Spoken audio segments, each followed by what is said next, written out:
Halo guys, balik lagi sama Abang Frank. Gimana kabar teman-teman semuanya? Baik-baik aja ya kan?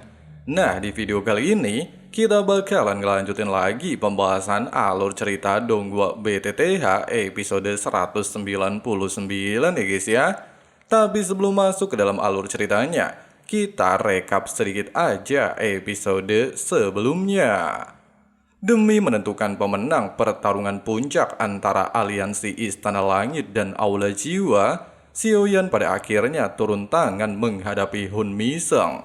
Meski di tengah pertarungan, Hun Miseng menunjukkan benih api pelahap ketiadaan, bahkan mampu menyerap Doki Xiaoyan dan membuatnya dalam situasi terpojok. Tapi siapa sangka, roh api surgawi alias Xiaoyi pada akhirnya menunjukkan diri serta mampu melahap balik benih api pelahap ketiadaan, sehingga membuat situasi pertarungan berbalik total, di mana Xiaoyan juga pada akhirnya berhasil menghabisi ketua Aula Jiwa, menjadikan aliansi Istana Langit keluar sebagai pemenang dan menjadi penguasa baru seluruh dataran tengah. Terus gimana sih keseruan kelanjutan alur ceritanya? Penasaran ya kan? Jadi langsung aja simetriskan posisi rebahan kalian. Inilah waktunya kita baku hantam.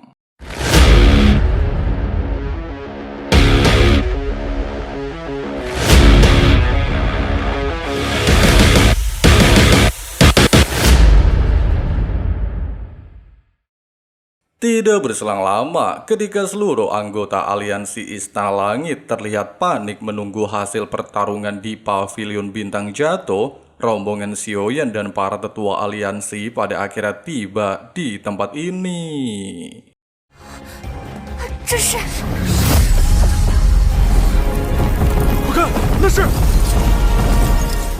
Dengan perasaan bangga, King Xiaoyan lantas menyatakan berhasil memenangkan pertarungan melawan Aula Jiwa, sehingga langsung disambut dengan sorak meriah oleh seluruh anggota aliansi Istana Langit. Singkatnya, kabar kekalahan Aula Jiwa di tangan aliansi Istana Langit langsung tersebar luas ke seluruh wilayah dataran tengah, sehingga membuat banyak faksi yang selama ini ditindas oleh Aula Jiwa berbondong-bondong bergabung dengan aliansi Istana Langit, membuat kekuatan aliansi terus berkembang pesat dan memberikan waktu damai di seluruh wilayah dataran tengah. Hanya saja, tidak merayakan kemenangan, Xiaoyan justru semakin dalam memikirkan nasib bapaknya. Meskipun dari pecahan giok bapaknya masalah hidup, tapi dia juga merasa menyesal. Pasalnya setelah begitu lama waktu berlalu, dia masih saja belum mampu menyelamatkannya. Di tengah-tengah pemikiran tersebut, Yalao telah menghampirinya dan mengatakan dia telah mengirim mata-mata untuk mencari tahu lokasi Xiaozan ditahan dan akan memberitahunya setelah mendapatkan informasi. Di sisi lain, ketika sosok master kuat sedang bersantai membaca buku, dia tiba-tiba saja menerima sebuah surat yang entah apa isinya. Bahkan setelah membacanya, membuat sosok tersebut mulai memahami telah meremehkan klan Xiao. Pada awalnya, sosok master terlihat disapa oleh seluruh penduduk kota dengan sebutan Tuan Muda. Bahkan orang-orang di tempat ini terlihat sangat menghormatinya. Tapi ketika mendengar gosip-gosip tentang kekalahan Aula Jiwa, bahkan seluruh warga memuji aliansi Istana Langit, sosok master yang diketahui adalah Hun Tiandi alias ketua klan Hun, tiba-tiba saja menciptakan sebuah formasi, di mana formasi tersebut secara tidak terduga mampu menyerap jiwa dari seluruh penduduk kota, serta beranggapan Xiaoyan bukanlah Xiao Xuan, sehingga bukanlah ancaman nyata baginya.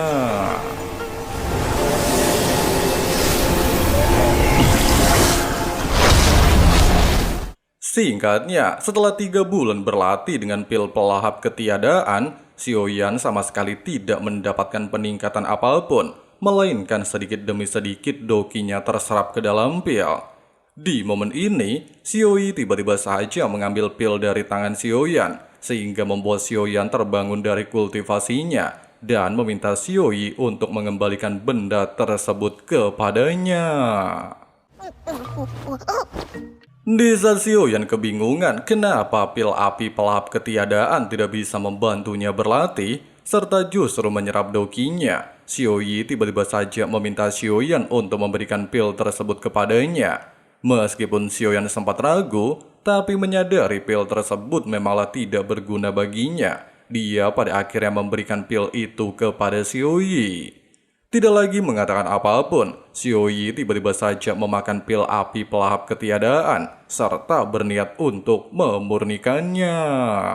小姨这是在净化这枚珠子。 Di bawah kontrol api surgawi luar biasa hebat, Xiaoyi secara perlahan memurnikan pil benih api pelahap ketiadaan, bahkan secara tidak langsung juga menyerap energi langit dan bumi di sekitar area tersebut.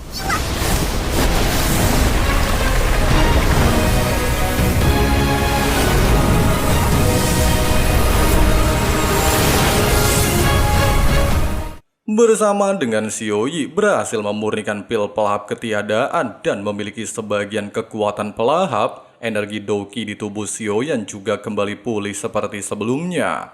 Bersama dengan hal itu, Yalao telah tiba di tempat ini, serta memberikan sebuah pesan yang dikirim oleh orang suruhan dari klan Piton 9 Neraka, di mana ternyata klan Ponik Iblis Surgawi melakukan penyerangan untuk menangkap Ratu Medusa. Di tempat lain, sambil menegaskan waktu 3 hari yang dia berikan telah usai, Huang Tian alias ketua klan Ponik Iblis Surgawi terlihat memaksa Yao Ming untuk menyerahkan Ratu Medusa kepadanya. Di saat Yao Ming mengatakan, Ratu Medusa yang saat ini berlatih di mata air kuning memiliki hubungan dengan Xiaoyan, serta Xiaoyan pasti tidak akan tinggal diam jika wanita tersebut disentuh, Huang Tian justru tertawa dan mengatakan, Xiaoyan telah menculik putranya, mengancam klannya, dan memiliki sayap tulang Ponik Surgawi, sehingga Xiaoyan memanglah musuh klan Ponik Iblis Surgawi. Jadi buat apa takut sama si Oyen?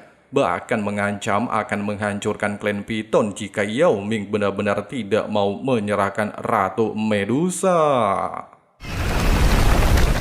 Di momen ini, seorang tetua meminta Yao Ming untuk menuruti permintaan Huang Tian. Pasalnya dengan ranah Doseng bintang 5, tidak ada satupun dari mereka yang mampu melawannya.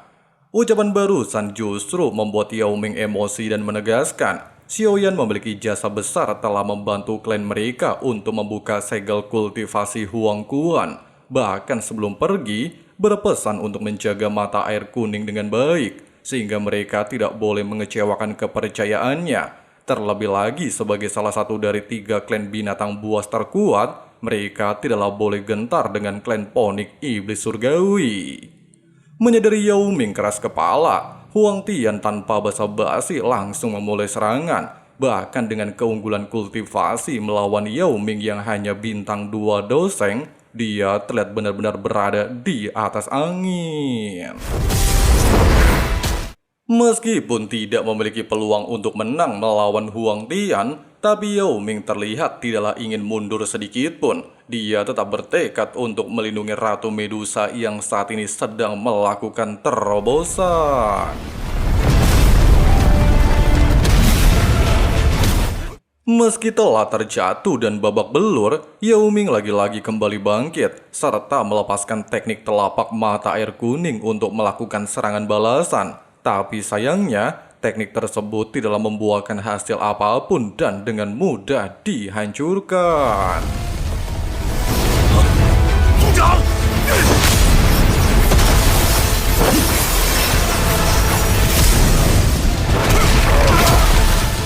Di saat Yao Ming tidak lagi mampu bangkit pasca digebukin Huang Tian, seluruh tetua klan Piton pada akhirnya turun tangan dan membentuk formasi lingkaran ular, bahkan berniat bertarung habis-habisan dengan klan Ponik Iblis Surgawi, di mana mereka jelas merasa tidak terima Yao Ming dibikin babak belur.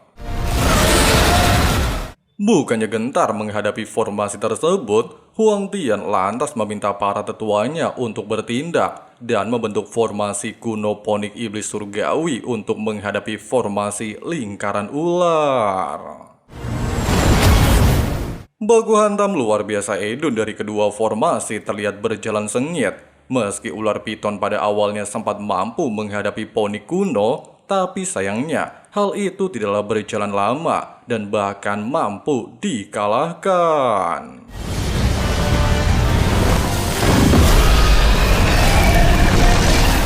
Bersama dengan hal itu, dan Yao Ming sudah tidak lagi mampu melakukan apapun untuk memenuhi janjinya kepada Xiaoyan, Huang Tian sempat berniat untuk melepaskan serangan ke arah mata air kuning dan menargetkan Ratu Medusa. Tapi untungnya belum sempat serangan tersebut mengenai target, energi api surgawi luar biasa hebat langsung memblokirnya.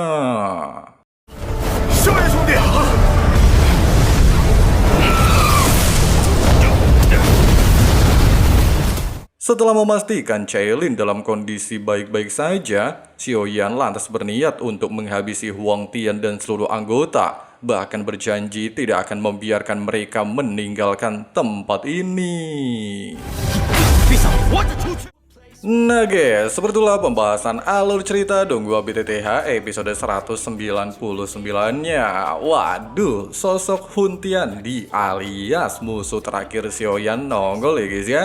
Dimana Hun Tiandi itu adalah seorang master yang satu generasi dengan Xiao Xuan, dan diketahui dia menjadi dosen bintang 9 di era saat ini. Ya bisa dibilang orang paling kuat yang masih hidup ya guys ya. Bakalan seru ya kan kelanjutannya kalau musuh udah keluar gitu ya kan. Oke lah guys, terima kasih banget buat teman-teman yang udah nonton videonya sampai habis.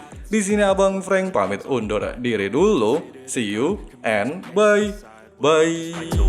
Is this an argument or just the start of it? Either way, I don't wanna be a part of it. Can I just get some space? I don't have the heart for this. I can't be picking up the pieces, fixing scars from this. Is this an argument or just the start of it? I wanna drive away so I can be so far from it. I wanna find a place where no one breaks their promises, or maybe drown myself in something that is bottomless. Take me back to a place where I felt at home. Take me back to a day when we weren't alone. Take me back to an age when the world felt small.